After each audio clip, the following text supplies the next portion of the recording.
اعوذ باللہ من الشیطان الرجیم، بسم اللہ الرحمن الرحیم۔ السلام علیکم عزیز طلبہ و طالبات۔ آج ہم سورۃ الاحزاب الدرس الرابع جیم اس کا آیات کا لفظی اور با محاورہ ترجمہ کریں گے، ساتھ ہی اس کے جو وضاحت ہے وہ بھی پیش کرتی جاؤں گی۔ آیات ہیں 20 تا 27 اور صفحہ نمبر 32۔ صفحہ نمبر 32 سارے بچوں نے نکال لیا؟ ٹھیک،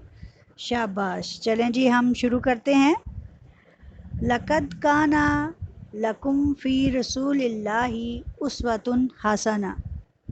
لَقَدْ تحقیق، کانا ہے، لکم تمہارے لیے، فی میں، رسول اللہ رسول اللہ صلی اللہ علیہ وآلہ وسلم میں، اسوۃ راستہ، حسنۃ اچھا۔ یہاں فی رسول اللہ میں مراد ہے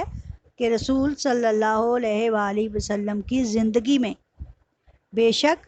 پیغمبر کی پیروی میں تمہارے لیے بہترین راستہ ہے۔ لمن لیے، من اس شخص کے لیے، کانا ہے، یرجو امید رکھتا، اللہ کی، والیوم الآخرہ اور آخرت کے دن کی، وذکر اللہ اور ذکر کرتا ہے جو اللہ کا، کثیرن کثرت سے زیادہ۔ یعنی تمہارے لیے پیغمبر صلی اللہ علیہ وآلہ وسلم کی زندگی میں بہترین نمونہ ہے اس شخص کے لیے کہ جو اللہ اور آخرت کے دن کی امید رکھتا ہو اور اللہ کا ذکر کثرت سے کرتا ہو، صبح و شام اللہ کی تسبیح بیان کرتا ہو۔ تو یہاں سب سے پہلی آیت جو اس کی ہے اس میں آپ دیکھیں کہ نبی کریم صلی اللہ علیہ وآلہ وسلم کی زندگی تمام لوگوں کے لیے بہترین نمونہ ہے۔ وہ مسلمان ہے، وہ غیر مسلم ہے، وہ کچھ بھی ہے، یعنی کہ اگر کوئی غیر مسلم بھی آپ صلی اللہ علیہ وآلہ وسلم کی زندگی سے عمدہ نمونہ لینا چاہے تو اس کے لیے میسر ہے،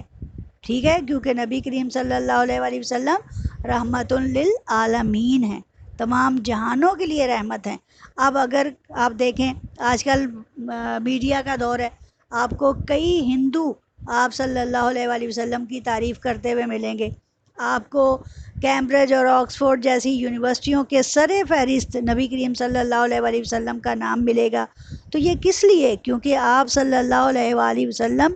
دنیا کی وہ واحد ہستی ہیں کہ جن کا مقام سب سے بڑھ کر ہے، اور شخصیت تمام دنیا کی شخصیتوں کا اگر ہم موازنہ پیش کریں تو نبی کریم صلی اللہ علیہ وآلہ وسلم سر فہرست ہیں، یعنی کہ ٹاپ آف دا لسٹ ہیں۔ تو نبی کریم صلی اللہ علیہ وآلہ وسلم کی زندگی میں سب کے لیے بہترین نمونہ ہے، اور خاص طور پہ کن کے لیے ہے وہ فرمایا جا رہا ہے، لمن اس شخص کے لیے کہ جو امید رکھتا ہے اللہ سے ملنے کی۔ یہاں اللہ سے مراد ہے کہ جب اسے پتہ ہے کہ وہ دنیا میں آیا ہے، اس نے واپس جانا ہے، اسے بھیجنے والا بھی اللہ ہے، اور آخرت میں جب وہ اللہ کے پاس جائے گا تو اسے واپس بلانے والا بھی اللہ ہے۔ یعنی کہ ہر معنوں میں، ہر طریقے سے انسان اس چیز کی امید رکھتا ہے کہ وہ دنیا میں بھی اللہ کا بھیجا ہوا ہے، اور آخرت میں بھی اللہ ہی نے اس کو ہاتھوں ہاتھ لینا ہے، اللہ ہی نے اس کے تمام حساب کو چکانا ہے۔ دوسری بات جس پر اسے امید ہونی چاہیے وہ کیا ہے؟ یوم آخرت پر، یعنی آخرت کے دن کے منعقد ہونے پر، جس کا ہمیں نبی کریم صلی اللہ علیہ وآلہ وسلم نے بھی بتایا، اور قرآن مجید بھی آخری 10 سپاروں میں آپ یقین کریں کھول کھول کر دیکھیں گے، آپ کو پتہ چلے گا کہ کیسے اللہ تعالیٰ آخرت کے دن کے انعقاد کا ذکر کرتا ہے۔ کبھی فرماتا ہے القاریات مل قاریہ وما ادراک مل قاریہ، کبھی کیا فرماتا ہے الحاقۃ مل حاقۃ، تمہیں کیا معلوم کہ وہ حق کا کیا ہے۔ یعنی کہ ہر صورت میں ہمیں آخرت پر ایمان رکھنا ہے، اور جو آخرت پر ایمان رکھتا ہے یقیناً اسی کے لیے نبی کریم صلی اللہ علیہ وآلہ وسلم کی زندگی میں نمونہ ہے، اور جو دنیا میں ان کا انکار کرے گا آخرت میں ان کے لیے کوئی حصہ نہیں۔ تیسری ذکر جو جس بات کا کیا وہ کیا ہے؟ وذکر اللہ کثیرا، اور وہ اللہ کا ذکر کثرت سے کرتا ہے، یعنی جو اللہ تعالیٰ سے ملاقات کی امید رکھتا ہے، آخرت کے دن کے منعقد ہونے کی امید رکھتا ہے اور وہ اللہ کا کثرت سے صبح و شام ذکر کرتا ہے۔ ایسا شخص اگر ان خوبیوں سے مزین ہوگا تو ہی وہ نبی کریم صلی اللہ علیہ وآلہ وسلم کے لیے کی زندگی میں اپنے لیے نمونہ سمجھتا ہوگا۔ آپ دیکھیں کہ نبی کریم صلی اللہ علیہ وآلہ وسلم کی جو زندگی ہے وہ کن کن لوگوں کے لیے نمونہ ہے۔ ایک سپاہی کی زندگی دیکھ لیں، ایک جرنیل کی زندگی دیکھ لیں، ایک باپ کی زندگی دیکھ لیں، ایک بیٹے کی زندگی دیکھ لیں، ایک شوہر کی زندگی دیکھ لیں۔ ہر ہر ہر ہر شکل میں خوبصورت زندگی کا نمونہ آپ صلی اللہ علیہ وآلہ وسلم نے پیش کیا ہے۔ اور آپ کو پتہ ہے میں اکثر حوالے میں انہی کا ذکر کرتی ہوں، مولانا پیر کرم شاہ صاحب کا ذکر کرتی ہوں۔ وہ کیا کہتے ہیں کہ ہر آدمی کے لیے حضور صلی اللہ علیہ وآلہ وسلم بہترین نمونہ نہیں۔ کن کے لیے نمونہ ہیں؟ ان نیک بختوں کے لیے جو اللہ تعالیٰ سے ملنے کی، روز محشر میں دوبارہ زندہ ہونے کی امید رکھتے ہیں، اور جو صبح و شام اللہ تعالیٰ کا کثرت سے ذکر کرتے ہیں، وہی نبی کریم صلی اللہ علیہ وآلہ وسلم کی زندگی سے فیض یاب ہو سکتے ہیں۔ چلے میں آپ کو یہاں پہ ایک چھوٹا سا واقعہ جو شاید آپ کے لیے نیا ہوگا سناتی چلی جاؤں کہ نبی کریم صلی اللہ علیہ وآلہ وسلم ایک مرتبہ حضرت عائشہ صدیقہ کے ہمراہ تھے، تو نبی کریم صلی اللہ علیہ وآلہ وسلم گھر کے تمام کام، آپ کو پتہ نا زیادہ تر کام خود اپنے ہاتھوں سے کر لیا کرتے تھے۔ ایک مرتبہ حضرت عائشہ صدیقہ تندور میں روٹی بنا رہی تھی،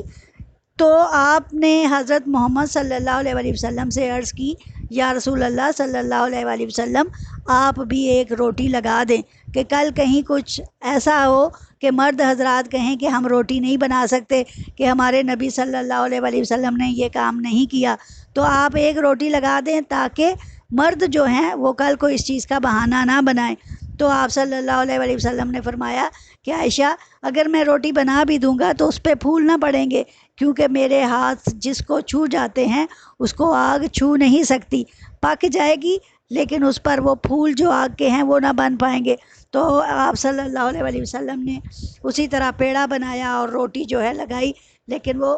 اسی طرح ہی یعنی کہ پک ضرور گئی لیکن اس پر پھول نہ بنے۔ یہ ہے آپ صلی اللہ علیہ وآلہ وسلم کی زندگی کا نمونہ۔ آپ دیکھیں آپ صلی اللہ علیہ وآلہ وسلم اپنے گھر آتے، کھانا خود نکالتے، خود کھاتے، برتن صاف کر کے اسے رکھ دیتے، اور اسی طرح کبھی تنگ نہ کیا کہ ازواج میں سے کوئی سو رہا ہے تو اسے اٹھایا جائے، اسے بھیجا تنگ کیا جائے، جی اٹھو میرے لیے پانی لاؤ، اٹھو میرے لیے کھانا لے کر آؤ۔ یعنی گھر میں کیا ہے، مصیبت آ گئی ہے کہ جی ایک خاوند صاحب تشریف لائے ہیں، یا بھائی آیا ہے یا باپ آیا ہے، ایسا نہیں تھا۔ آپ صلی اللہ علیہ وآلہ وسلم پوری رات اگر انہیں کوئی کسی قسم کا کام ہوتا تو خود کرتے۔ ایک مرتبہ ایسے ہی حضرت عائشہ صدیقہ آپ صلی اللہ علیہ وآلہ وسلم کا انتظار فرما رہی تھی کہ آپ صلی اللہ علیہ وسلم کب تشریف لاتے ہیں، اور دوسری طرف آپ صلی اللہ علیہ وآلہ وسلم جب تشریف لاتے ہیں تو دروازہ کیا ہے انہیں بند ملتا ہے، تو آپ صلی اللہ علیہ وآلہ وسلم دروازے کے باہر ہی بیٹھ جاتے ہیں۔ ہوتا کیا ہے، صبح ہوتی ہے تو رات اسی طرح گزر جاتی ہے،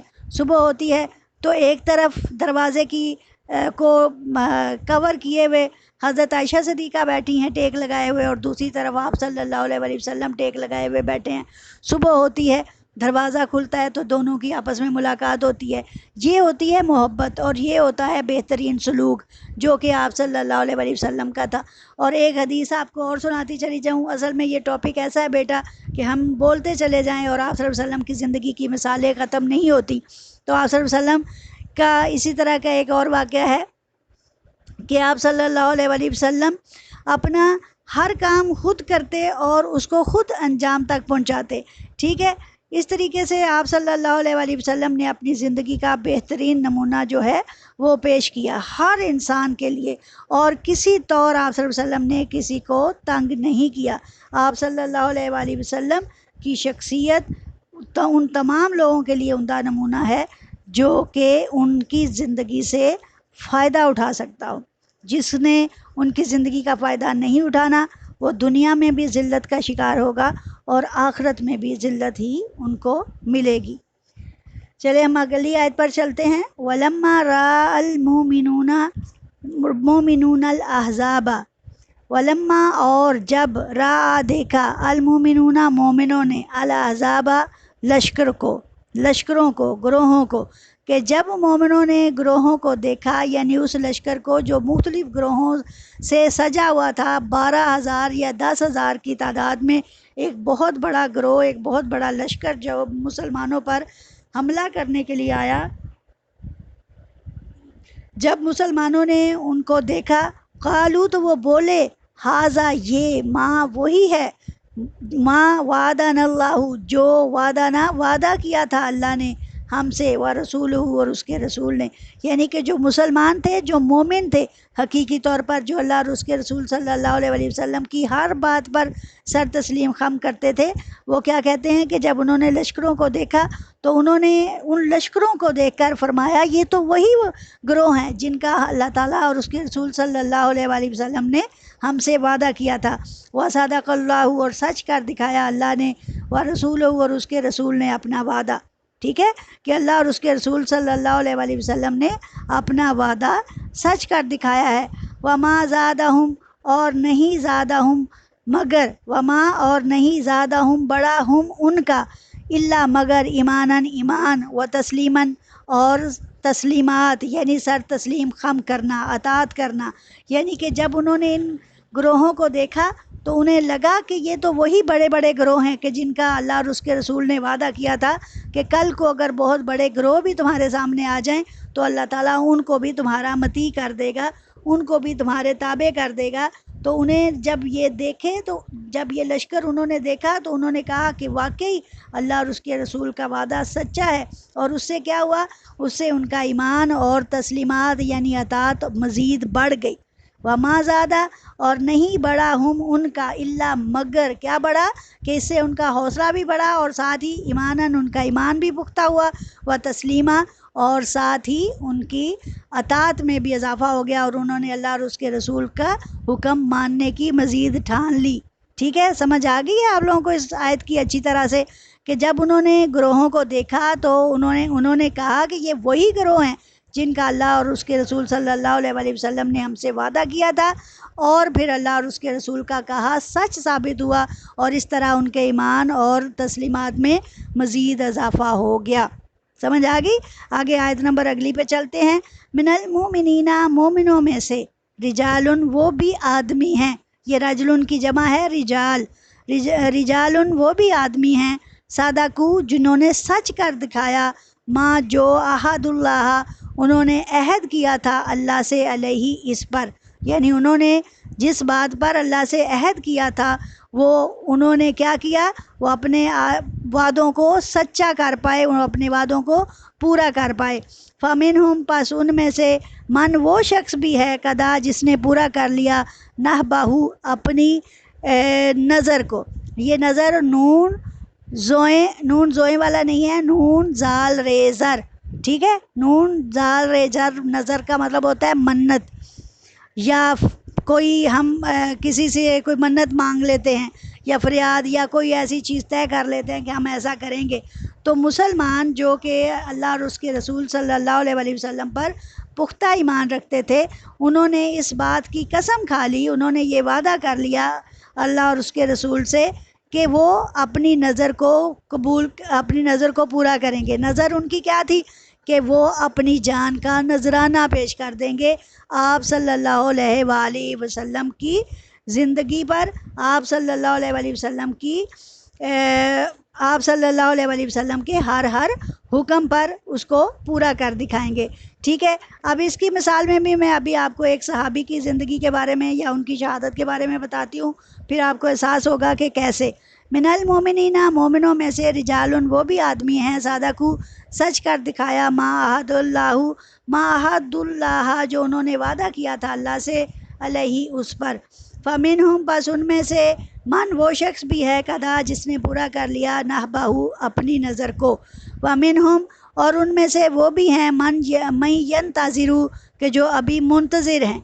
کہ کب وہ نظر ہماری قبول ہو یا ہم اس کو کر پائیں، وما بدلوا اور نہیں وہ بدلے، تبدیلاً کچھ بھی تبدیلی، یعنی انہوں نے اپنے اس ارادے میں کچھ بھی ذرا بھر بھی تبدیلی نہیں کی۔ اب یہاں پہ قدا کا مطلب ہے پورا کرنا،